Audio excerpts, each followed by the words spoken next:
Assalamualaikum warahmatullahi wabarakatuh. Selamat malam. Saat ini saya akan menjelaskan mengenai master data.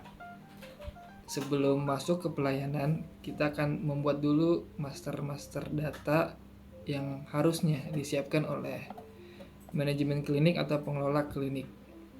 Di sini saya bagi menjadi dua, yaitu ada master data dan master produk. Di master data ini terdiri dari awalnya itu ada poli, dokter, penjamin, tarif untuk tindakan atau administrasi dan segala macamnya masuk dalam bentuk tarif, dan karyawan, supplier sama obat racikan. Itu.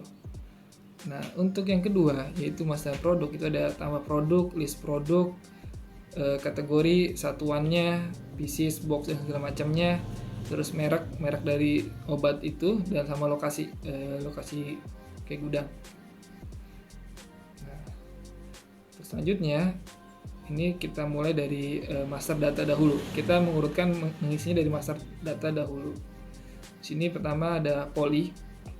Ini saya membuat video ini menggunakan tablet yang 10 inch. Jadi di sini ada poli. Sebelumnya apabila masih kosong, di sini akan tidak ada isi apa-apa kayak gitu. Jadi kita bisa langsung menambahkan sini tambah data, kita isi poli KIA. Ininya K. Kayak gitu. Di sini nih ada kuotanya, ada kuota per hari klinik mampu melayani berapa. Di sini ada kuota terpakai, biasa nih kode poli, kode BPJS apabila yang bridging. Sama ini ada jadwal poli. Gitu.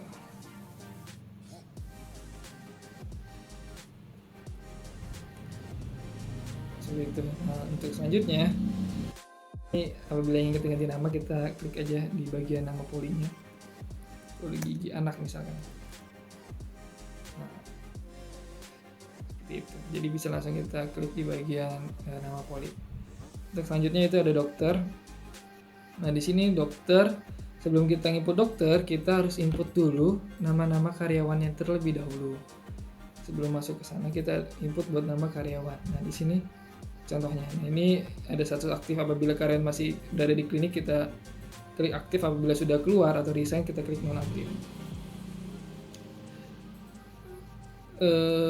Master karyawan ini berfungsi untuk mereka login menggunakan akunnya masing-masing. Contoh misalkan saya buat di sini akun administrasi misalkan sini. Atau dokter, saya buat dokter ya. Saya Dokter Noval. Presentasi@gmail.com. Presentasi.com.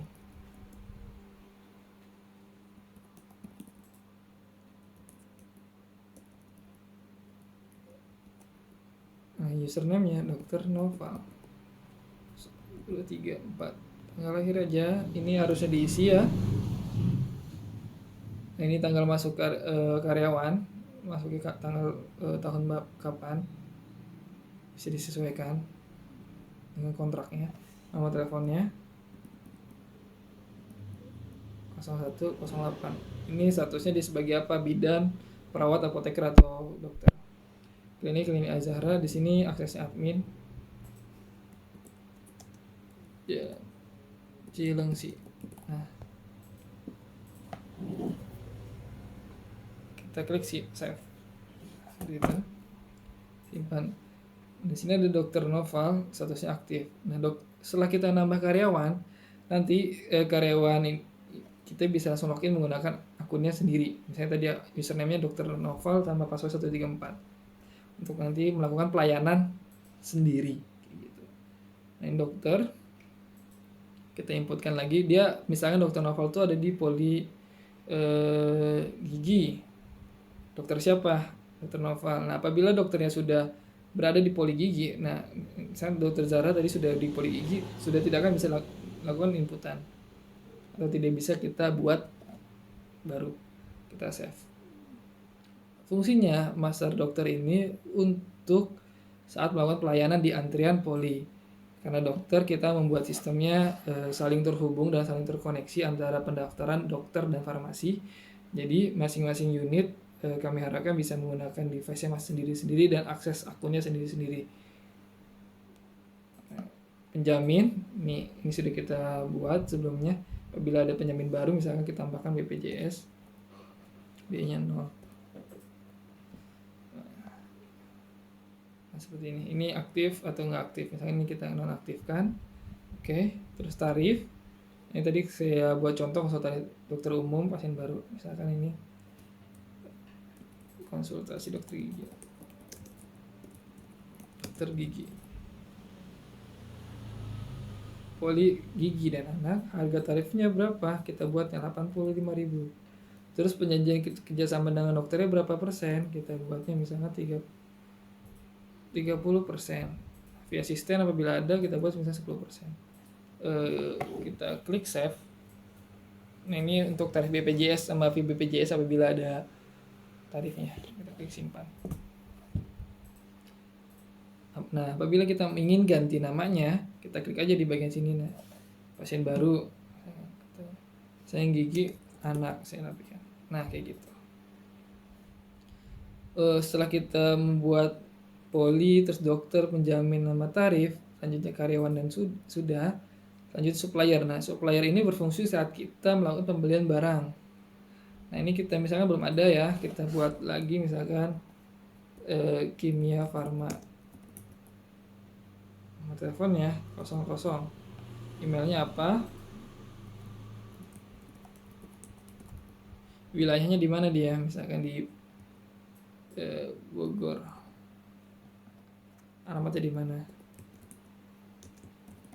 Fungsi apa? Fungsi untuk kita melengkapi data-data ini, nomor telepon, alamat email, wilayah dan alamat lokasi tinggalnya berfungsi untuk saat kita membuat pesan purchase order atau biasa disebut PO.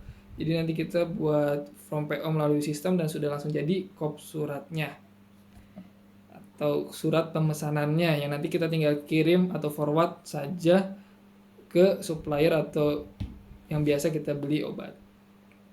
Nah, simpan. Nah, seperti itu. Boleh kita ganti nama di sini aja. Sentosa misalnya.